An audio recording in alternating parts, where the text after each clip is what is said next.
Good morning, St. Paul's.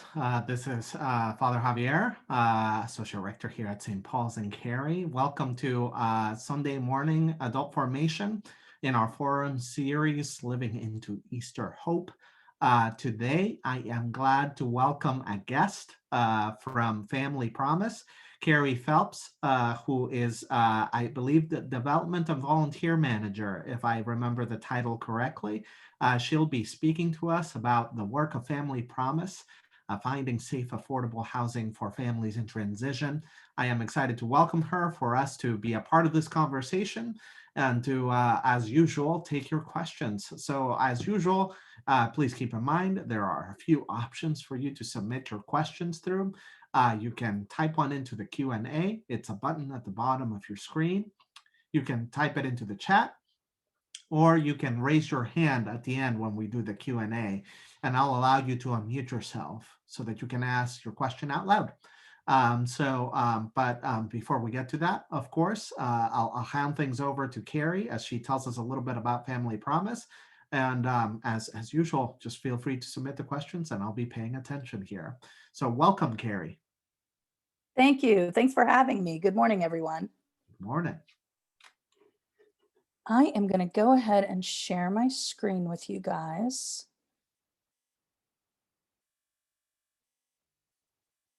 So Family Promise is one of two family shelters in Raleigh. Meaning that we allow families to stay together while they are experiencing homelessness. Traditionally, when families are experiencing homelessness, they are forced to additionally make the decision to split up. There are shelters for men and typically shelters for women and children. And unfortunately, for male children, they are only considered children until they're around the age of 13. So on top of the trauma of experiencing homelessness, unless you have programs like Family Promise in the community, families are also broken up. And so we work very hard with the local community to provide alternates for families. For us, the causes of homelessness vary. There's underemployment, there's unemployment, there's family conflict, there are evictions, and there's lack of affordable housing. And so we not only work within our own organization to address these, but with the community at large. For Wake County in North Carolina, I just wanted to give you a few statistics because I think a lot of people are fairly surprised when they hear what's going on kind of here in their backyard. In Wake County, there are nearly 4,000 school-age children experiencing homelessness annually. So those are children that are in kindergarten through 12th grade, and this is just in Wake County. This doesn't include what's happening in Durham and Orange and the western parts of the state. This is just here in our community. And 50% of youth experiencing homelessness are age 0 to 5. And that's an additional 4,100 kids. So nearly 8,000 children in Wake County experience homelessness annually.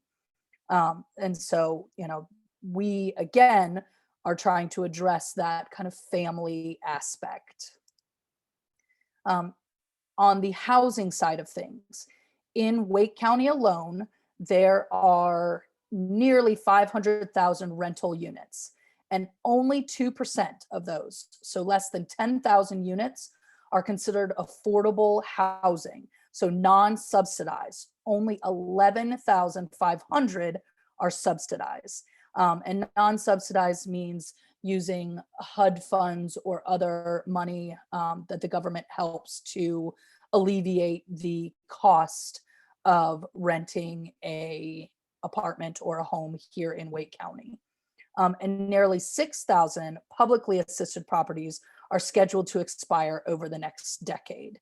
And that's starting with kind of the displacement of families and seniors in the Forest Hills area, in Winters Haven, in Sir Walter apartments. There are also several apartment communities in the next 3 years in the Cary Apex area that will be expiring as well.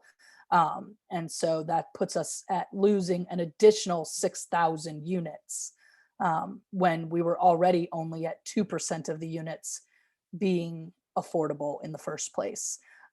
And so if things continue, by the end of the decade, there will no longer be affordable housing in Wake County for anyone.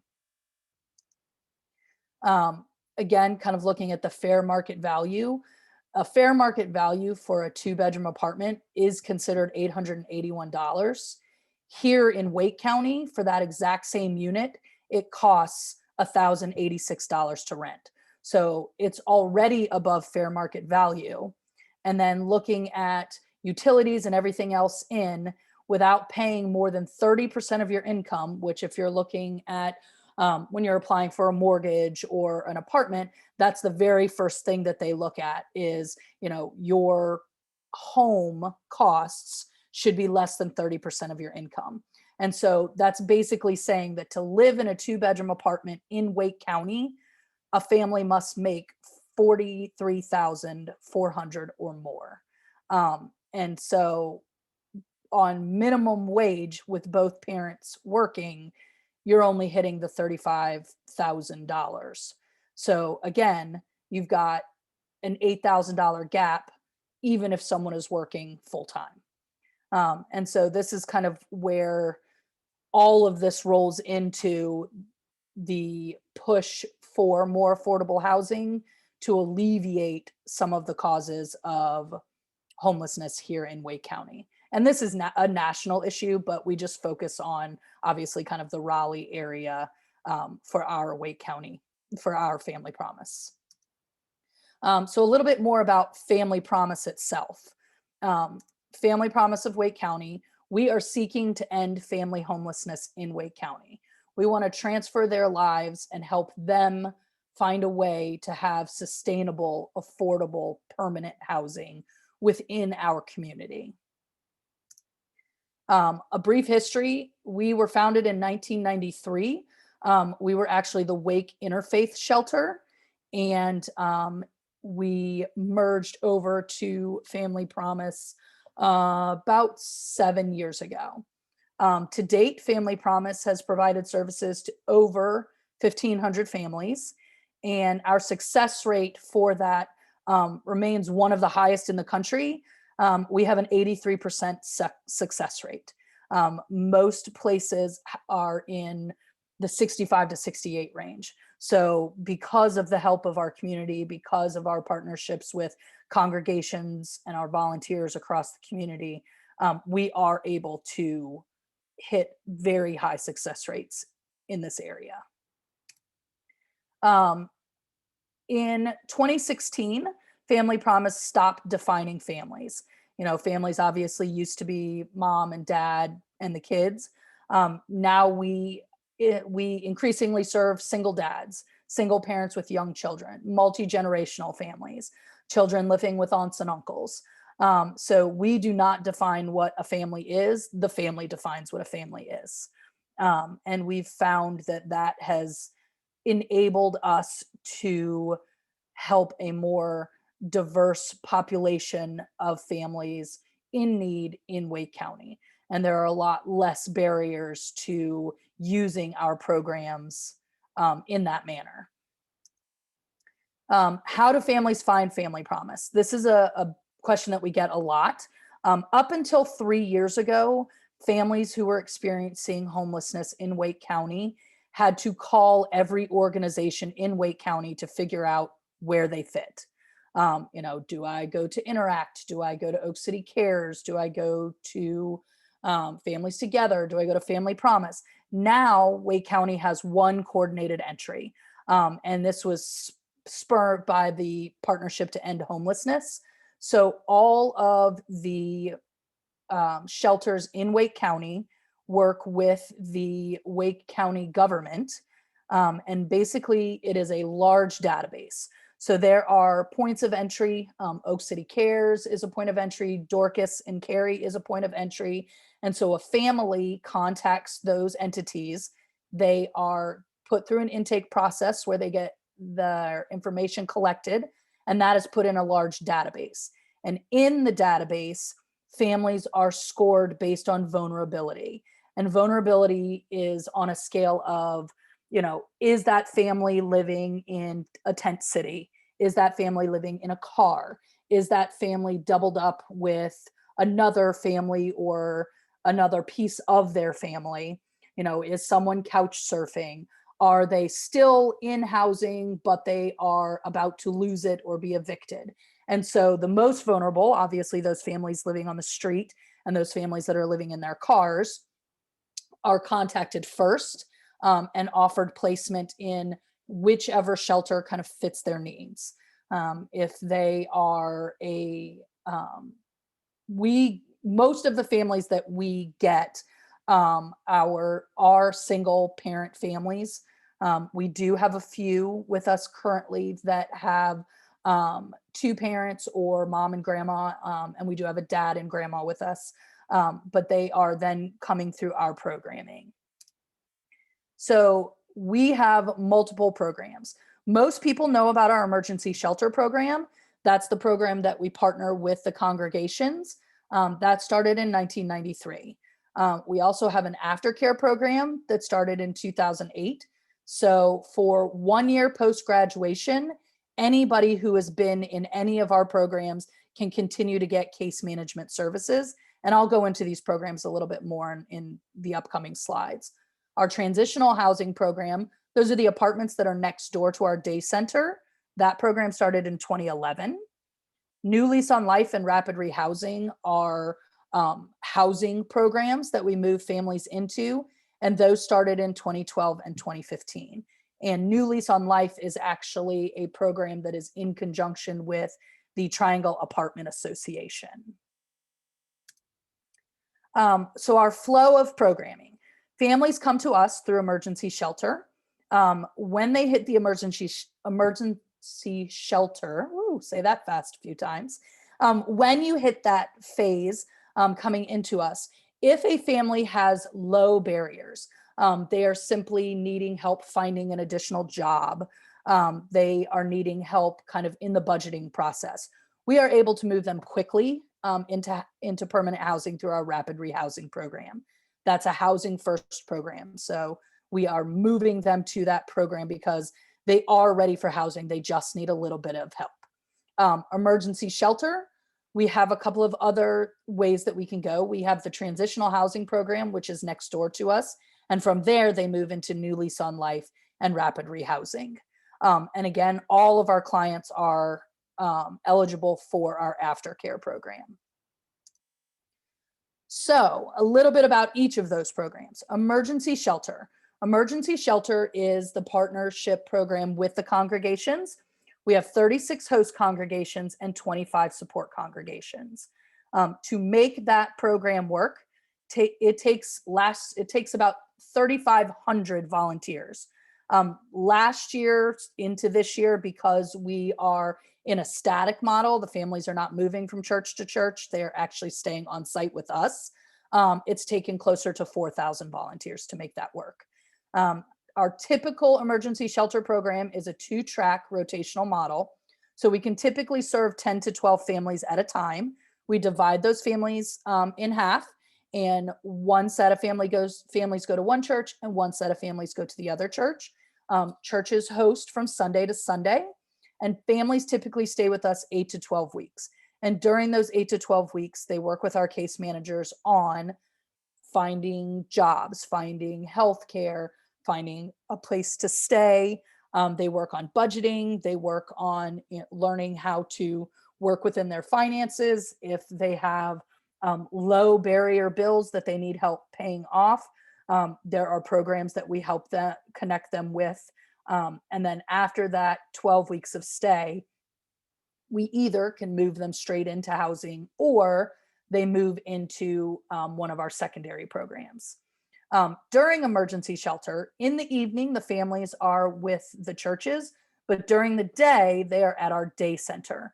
Our day center is where our staff is. We have grown exponentially over the last year. We have a full-time executive director who has a part-time administrative assistant. You have me as the development volunteer manager. We have a full-time program manager, and we now have 4 full-time case managers. So we have been able to double our case managers over the last year, which is a blessing and a curse. The curse being that we needed to do that because of the higher levels of families that are bumping up against homelessness because of the pandemic. But grateful because we do have the funders that have been able to back those positions so that we can help more. Our day center is open for tours if anyone is interested. We are also in the process of filming a few videos inside so that we can show folks, we'll put it up on our YouTube channel so that we can show folks what it looks like in our day center. Our day center is, it houses all of the offices, and they're kind of in the ring around the outside.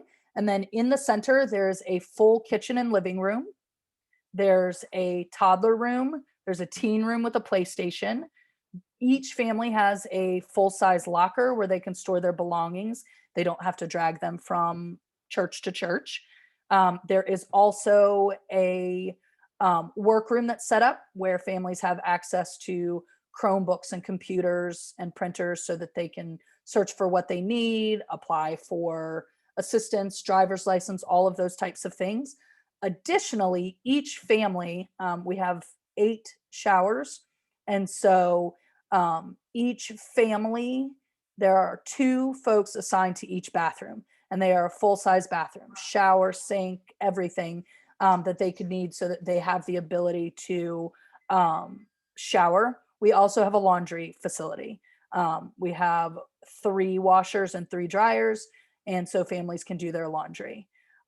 The main point of the day center is there's a lot of things that people don't realize you need an address for. You need an address when you're applying for assistance. You need an address when you're applying for jobs.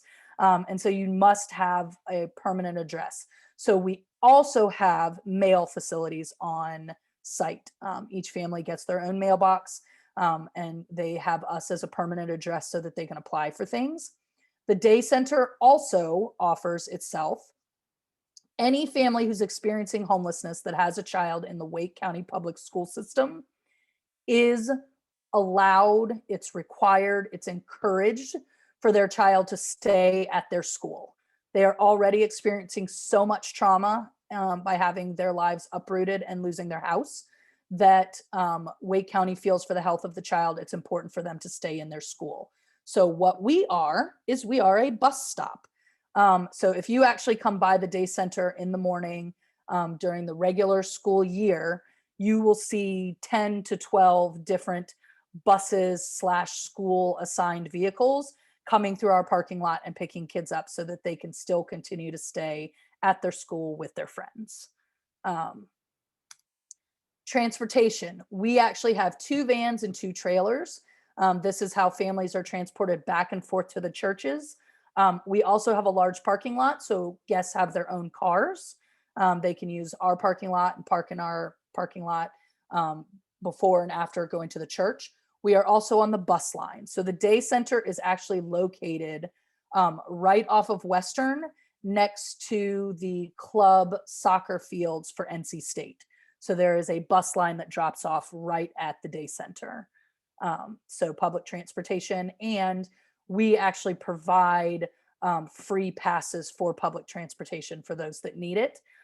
We also have gas cards for families that are driving back and forth to the church with their own vehicle or driving to try and get to work. So our emergency services, we have a safe shelter. We provide meals, we provide transportation, we provide case management. In that case management, families have access to those initial management tools. We are also able to get daycare vouchers so that families who are starting new jobs but have young children need daycare or after school care. We provide them with those daycare vouchers. We have reciprocal relationship with employers all across Wake County, from high level employers within the hospitals and the college school systems, to grocery stores and banks and fast food restaurants, with some of the landscaping communities in our area. So we are able to get families back on their feet and back in jobs fairly quickly. We also work with them on budgeting and housing plans. Our transitional housing, that's the building that's next door that I was talking about. Um, when families are not able to move directly into housing on a rapid rehousing basis, we have a transitional housing program. And what they do is they live in the apartments next door to the day center for up to 12 months. They have to be working 30 hours a week. And in that 30 hours a week, making $1,200 of monthly income. Again, we help them find the positions that will allow them to do that. Rent next door is $150 a month, but they are also required to put 30% into escrow, which means they have a $450 deposit first month and last month's rent. And that escrow stays with us. So within that year, once they move out, they have saved up their deposit and will have a savings account to move with them onto the next phase. This also comes with weekly life skills classes. On Monday night, we have members of all over the community. This is one of our best volunteer programs who come in and teach everything from hair care and yoga and childcare and cooking classes, budgeting classes, Microsoft skills classes, any type of life skill um, that you can think of. We love to offer those classes. And at the same time that's going on, we typically will bring in a group, because someone will need to watch the children. We'll bring in a group. We've had NC State Robotics Club come in. We've had kids from Enloe and Millbrook Key Clubs come in and do fun things with the kids and art projects and things like that. So that Monday night is kind of a really lively, fun time to be around the day center. And during this time in transitional housing, they're also receiving case management. Again, our life skills classes, financial, nutrition, cooking, budgeting, community resources. There are a lot of different life skills classes that happen on those Monday nights. New Lease on Life. So this is the program that families become housing ready. So those families that are in our transitional housing apartments next door, they're in there for a year. And what they do during that year is, if they have an eviction that needs to be paid off, if they need to finish their GED, if they would like to take some classes at the community college, if they don't have any savings and they need to save up savings to move out into an apartment, this is the program that we match them with after the transitional housing. And so the way that New Lease on Life works is apartment complexes that are within the Triangle Apartment Association work with us, and they set it up to kind of 1 to 2 to 3 years. And so what that means is a family will move from transitional housing into one of these apartments that's been earmarked by the Triangle Apartment Association. And for the first year, they are only paying 30% of the rent, and they're still putting that other money into their escrow or savings account with Family Promise. That second year, they move up to paying 50 to 60%, depending on what their ability is.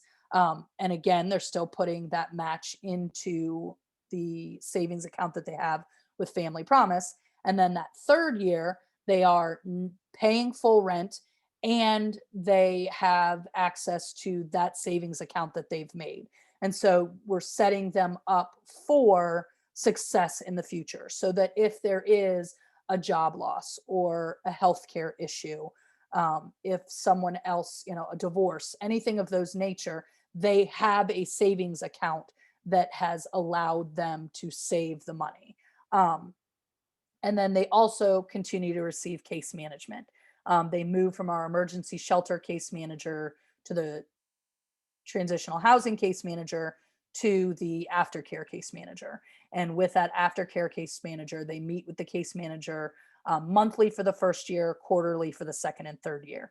just to make sure they're still on their budget. They're still, if they need any additional job searching help, resume building help, any of those types of things, they still have access to the case manager. And that relationship will continue for 3 to 5 years, depending on the family's desire. And then rapid rehousing is that housing first. There is money from the federal government set aside to help families that are experiencing homelessness move straight from shelter into a house or an apartment. And what that does is it provides kind of a matching stipend. So the family pays 50% and then they get a stipend for 50%. That also comes with the 12 months of supportive services. So they are meeting with the case manager weekly during this program to ensure that they are able to still continue to stay in the permanent housing. Then our aftercare program. So 1 year post program, any program that the families go through, there's an aftercare program. Again, they get case management and budgeting and resource referral. But the best part of this program is the peer support groups. So pre-pandemic, there was a class or an activity offered every Saturday. And so families that had been through our program that had started relationships while they were in the emergency shelter can continue those programs, because one of the things that we found really helps impact homelessness and not having folks relapse back into that is having support. A lot of people do not have family support, and this gives them the ability to build their own family. As we said, we don't define family. We do have several families that have gone through our programs, single moms and kids, where they have gotten along so well that they actually have moved out into apartments together and raised their kids together, as friend groups. And so it's a really great part of the program. This is a great part for volunteers to get involved in, because they build those relationships and also continue to become part of the support groups and support networks for people in the programs. Our outcomes, the National Family Promise outcomes. There are 208 affiliates across the country. We're in 43 states. There are over 6,000 congregations and 200,000 volunteers that are served every year.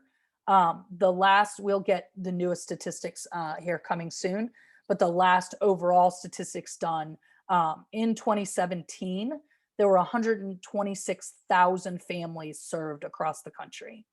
Our 2019 statistics, we had 56 families in our emergency shelter. 35 of those exited into stable housing. Several of the other families moved into other programs, secondary programs that help them. Transitional housing, we had 30 families go through transitional housing. 55% exited into our stable housing. Another 30% went through programs with Families Together and Salvation Army. Rapid rehousing, we had 29 families. Almost 80% of those families are still in the houses that we placed them in when they went through that in 2019, which, considering the year that 2020 was, is pretty remarkable. New Lease on Life, 14 families have gone through that. 14 families went through that in 2019, and all but one family is still in the house that they were placed in during the New Lease on Life. So that's it. That's my spiel. I know I talked a lot and said a lot of stuff. So yeah, I'll stop sharing and we can move over to questions if anybody has any. All right, thank you, Carrie. Again, if you have any questions or comments, feel free to put them in the Q&A or the chat, or feel free to raise your hand. I wanted to first say thank you, Carrie, for all that information. It was it was a lot of data, to wrap our head around. just the immensity of the problem, but also the sort of the multiple interventions that I think are part of your program, which I hadn't realized how many different programs within your larger organization there are to make sure that families are able to remain safely housed. So I just had a question. 2020 has been uh, just an insane year in so many different ways. And one of the ways that I'm sure you notice is just the amount of families that are at risk are usually the hardest hit by these kind of things. And I'm just curious, did you notice an uptick in terms of just the need that was present around you as an organization? We have. And so I think one of the things to note is our both our rapid rehousing program and our new Lease on Life program. We are one of two organizations that run those programs for all of Wake County. So if a family enters through Salvation Army or Impact, they can still be assigned to us for those secondary programs. And so I think that's one of the things that we saw uptick wise in 2020 was just the reciprocal relationships across all of the homeless partners in Wake County. Really and truly everybody fine tuning, you know, who does what and how we work and how we can support the community at large. So that has been kind of a wonderful thing that's come out of it that's been pretty unexpected. The other piece that's been pretty unexpected is I think because a lot of the apartment communities and housing areas in and around, especially Raleigh, with the college students staying home and doing classes from home, there have been a lot of landlords that have been more willing to forgive the past than in typical years. And so I hope that we see that continue because we have been fairly fortunate in Wake County that there has been a bit more job stability than in other parts of the country. But I think in connection with that, that all of the community entities and partners working together to make sure they're meeting those needs. Yeah, thank you. We noticed that too, just in terms of you mentioned the partnership with the Triangle Apartment Association, and early last year, an organization that we're affiliated with, One Wake, which is Mhm. a partnership of about 45 congregations, mosques, synagogues, nonprofits, partner with the Triangle Apartment Association to request funds for rental assistance from the county. And we were able to push for that because I think you're right. Landlords were feeling the sort of the pinch of not Yeah. having that many students present in their homes. So I think that we're more willing to recognize sort of that problem and work in partnership with organizations like yours to address those Yeah. situations that affect the most families in need, obviously. So I'm kind of, we have a couple questions here too, but I have one more before we get to those. Out of this large network of service providers that you're in partnership with, have you noticed any gaps in services? Do you know of, I think you mentioned transitional housing, emergency housing, sort of more stable sort of housing situations. Is there something in Wake County that you've noticed? Oh, we really need to address that, where there's some more needed support there. Yeah, so we've talked about it a lot. Obviously, for us, that emergency shelter, that very first kind of touch, really needs additional partners behind it. There is currently in just kind of the family model of need in that coordinated entry system, that large database that I was talking about. There are over 500 families that are waiting um, for that first step kind of into the system, that first entry. And so there is still a big gap for that, especially because, like I said, only ourselves and families together and families together can only serve about 6 or 7 families at a time. So it's there's still a huge need. Right. Thank you for that. All right. Let me move to a couple of the questions from the group gathered here. The first one is, what facilities does a church need to have to house a family? So most of our, so we work with, so we're, a non-denominational organization. We are the same way. We work with mosques and temples and all different forms of Christianity. And so all that we require within the church is that each family has a space that can become a bedroom essentially, so that they have their own space in the evening. And what most facilities do is we provide the cots and all of that. That's what's in those trailers. And they get delivered, get delivered to the church on Sunday. The church sets up their bedrooms. And then, so what most facilities do is the rooms that are only used on Sundays in Sunday school, because they're out in the morning before Sunday school begins, and then they don't arrive until the evening. Most facilities that we are in use 3 or 4 or 5 rooms similar to that. And then they're feeding the families dinner in the evening. So that's usually in some sort of open hall. We also have folding tables that are in that trailer. Most churches have their own folding tables and things like that. And so if a facility has a kitchen, there are some facilities that have volunteers come in and cook a full meal and have a meal that way. There are other congregations that have families deliver meals. They make lasagna at home, or they order pizza for everyone. And so all of that kind of looks a little bit different. But it's the families typically stay single roomed in, preschool areas of churches. So Thank you for that.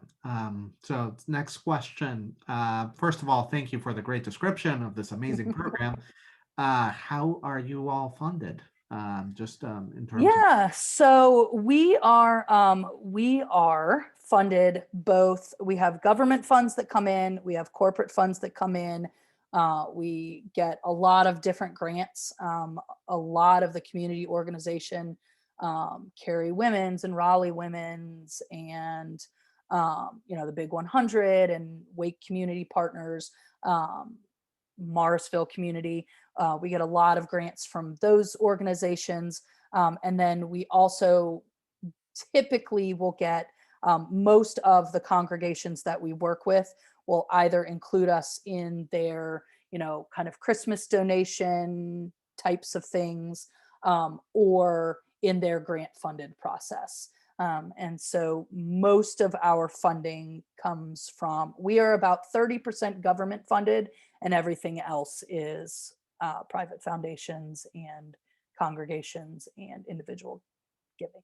So Thank yeah, you. no problem. So for us, and we're fully transparent, for us, it takes about $2.5 million to run the program each year. And we are able to kind of alleviate some of that by using all of our volunteer network. So our volunteers actually negate about 1.75 million by having volunteers rather than paid programming. And so our funding needs each year runs around $700,000 to $800,000. So Wow. yeah, Yeah. the volunteer, by providing food and transportation and places for their families to stay, it alleviates kind of a lot of that. And it's great for our families to get in the community and get to know all of the different congregations. A lot of our families end up becoming members at the churches that one of the churches that they've had the benefit of being with during the 12 weeks that they're with us. So yeah. Yeah. Thank you for that. And it seems like a mammoth work to keep up with that many volunteers. It is a lot. It is a lot.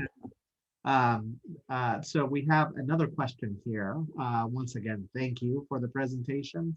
and these two questions kind of go together. What facilities do you work with in Cary? And are there specific programs that you like to have group volunteers from churches to provide support? Yeah, so we work with a lot of different organizations in Cary, Kildare Farm, Greenwood Forest, um, several kind of on the Cary Apex border. And then we do a lot of reciprocal relationship stuff with Dorcas Ministry. Um, and so, volunteer wise, we have a lot of different things. Last weekend, we had volunteers that came and cleaned up the playground. Next weekend, we have volunteers that are coming to do landscaping. The weekend after that, we have volunteers that are coming to paint the outside railings. We've had volunteer groups come in on Monday nights to help out with the either presentation to the parents for one of the life skills classes, or getting to kind of hang out and play with the kids and do some programming for them. We use volunteer groups. We actually, our annual report comes out next week. And so we had a volunteer group come over from NC State to help kind of fold and sticker those to get them ready for mailing. I can find a use for a volunteer group at any time. So yeah. Spoken like a pastor. If you have the spirit, I got the mission. Just bring it to me. Yes, thank you. Well, I have and again, folks, if you have a question, feel free to put it in the chat or in the Q&A. I'm kind of curious now that we're coming out of, hopefully, we see a light at the end of this tunnel in this pandemic. Where do you envision the work of Family Promise is heading? I mean, you mentioned that you had to add a few more case managers. Mhm. I loved what you had to share about these wraparound case management services. We had Rose Cornelius from Dorcas Ooh, Ministries, yeah. who I'm sure you're familiar Yep. with, talked to us just a few weeks ago about what a difference wraparound case management Yeah. services made for the lives of these families. So I'm curious, where do you see Family Promise heading in the next season? Yeah. So it's actually interesting that you say that. So in 2 weeks from now, we have our Innovation Summit, which is kind of our national summit with all of the Family Promise folks. And one of the conversations that we've had over the last year, as things open up, is we are actually adding an additional program, which is again why we kind of brought in that newest case manager on preventative measures. And so, what we plan to do is to develop a program. It's been piloted in a couple of other states, in Texas and Oregon.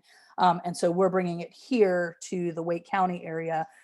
So, we will be expanding. We will be becoming Family Promise of the Triangle. So, bringing kind of Durham and Orange County under our umbrella as well, because they do not have Family Promise services there. So that's one piece that we're doing, is kind of expanding. And then the second is the preemptive programming. So, we want to try and reach those families that are hitting the we're about to be evicted right before that. And so we are going to work with the Triangle Apartment Association to identify some of those families so that our case managers can work with them pre-eviction to keep them in their home so that they avoid having the trauma of losing their home, and connecting them to those services ahead of time.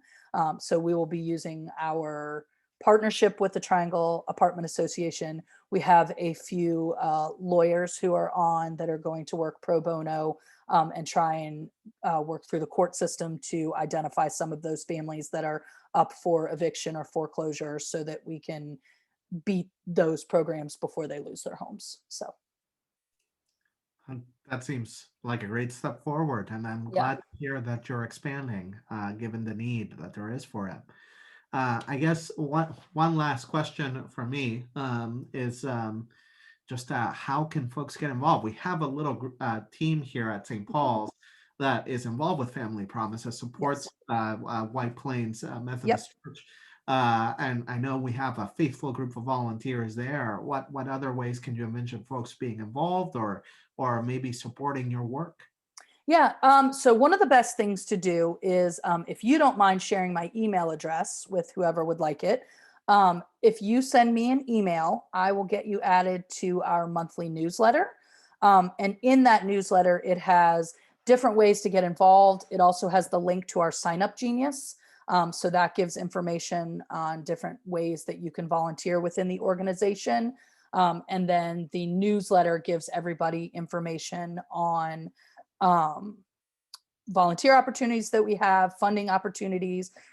We actually just put out a save the date for our annual gala.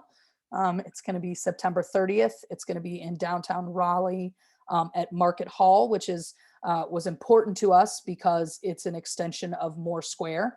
And so we know kind of the development that happened down there and the displacement of the homeless community that used to have Moore Square kind of as their safety net. So it was important to us to be able to kind of be in that environment so that we can continue that conversation about gentrification and affordable housing and things of that nature, being right downtown and being able to see it.